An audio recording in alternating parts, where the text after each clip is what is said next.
কাতার থেকে $274 কোটি পণ্য আমদানি করে বাংলাদেশ, আর সবশেষ হিসেবে দেশটিতে রপ্তানি হয় প্রায় $9 কোটি পণ্য। মূলত এলএনজি আমদানিতে বড় টাকা খরচ হয় বাংলাদেশের।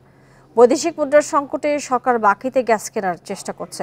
কাতারের আমিরের সফরে সেই প্রস্তাব দেবে বাংলাদেশ। এছাড়া দেশটির প্রতি বিনিয়োগ বাড়ানোরও আহ্বান থাকবে। বিকাশে কম খরচে ক্যাশ আউটের লিমিট বেড়ে 50,000, প্রিয় এজেন্টও 2টা। এ নিয়ে আলোচনা করতে রাজধানীর গুলশান থেকে আমাদের সঙ্গে যোগ দিচ্ছেন সাবেক রাষ্ট্রদূত গোলাম মসিহ। জনাব গোলাম মসিহ, আপনাকে স্বাগত জানাচ্ছি আমাদের সংবাদে। কালকে আসছেন কাতারের আমির, আমরা যেটি দেখলাম খবরে। মধ্যপ্রাচ্যে যুদ্ধের সংখ্যা নিয়ে আলোচনা হতে পারে কি? ধন্যবাদ। কাতার একটি মিডল ইস্টে একটা ইম্পর্টেন্ট কান্ট্রি, ওআইসির একটা ইম্পর্টেন্ট মেম্বার। আমার মনে হয় সব বিষয় নিয়ে কভার করবে আমিরের সাথে আলাপ আলোচনা। বাংলাদেশ সরকার সব বিষয়ে আলাপ আলোচনা থাকবে এবং গালফের যে বর্তমান পরিস্থিতি অবশ্যই সেটা হয়তো কভার থাকবে। জি, আরেকটি বিষয় জানতে চাই যে কাতারের সাথে আমরা যেটা দেখছি যে চুক্তির বিষয়গুলো দেখেছি, বন্দি বিনিময় চুক্তির কি কারণ থাকতে পারে? বিশেষ কোনো কারণ আছে বলে আপনি মনে করেন কিনা? অ্যাকচুয়ালি মধ্যপ্রাচ্যের বিভিন্ন দেশের সাথে বন্দি বিনিময় চুক্তি থাকে, কারণ ওখানে আমাদের একটি প্রায় 4 লক্ষ বাংলাদেশি ওখানে আছে। তো কিছু কিছু ক্রাইম তো সেখানে হয়। তো সেখানে তারা চায় যে বাংলাদেশি যারা কনভিক্টেড হয় বা যাদের লং টার্ম জেল থাকে তাদেরকে যাতে দেশে পাঠিয়ে এখানে যাতে সেই কারাভোগটা এখানে তারা করে দেশে, সেটা একটা আপনার গিয়ে একটা আন্ডারস্ট্যান্ডিং হয়, যাতে ওদের ওখানে না সাজাটা এখানে তারা এসে যাতে ভোগ করে। এটা স্ট্যান্ডার্ড প্র্যাকটিস। এটা আমাদের অন্যান্য মিডল ইস্ট কান্ট্রির সাথে একই ধরনের চুক্তি আছে।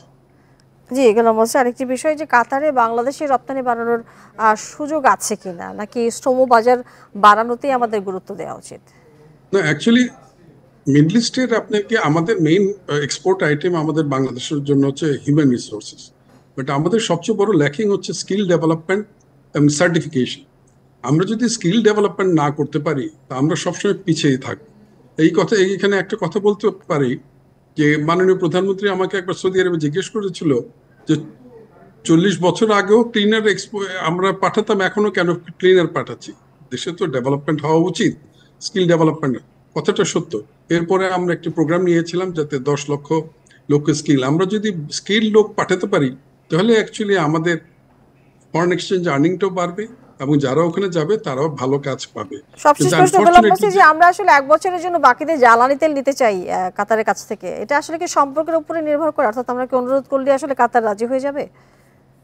না, দেখুন আজকাল সবই তো এটা আমি অপটিমিস্টিক যে তারা ডেফিনেটলি বাংলাদেশের রিকোয়েস্ট একটা কনসিডার করবে, কারণ কাতার এবং বাংলাদেশের একটি সুসম্পর্ক আজকে থেকে না বিগত কয়েক ডিকেড ধরে আছে, এবং আমার বিশ্বাস বাংলাদেশের যদি রিকোয়েস্ট করে সে ডেফিনেটলি কাতারের আমির সেটা কনসিডার করবে, এবং সেটাই আমার বিশ্বাস যে তারা খুব স্ট্রংলি সেটা অ্যাক্টিভলি তারা কনসিডার করবে।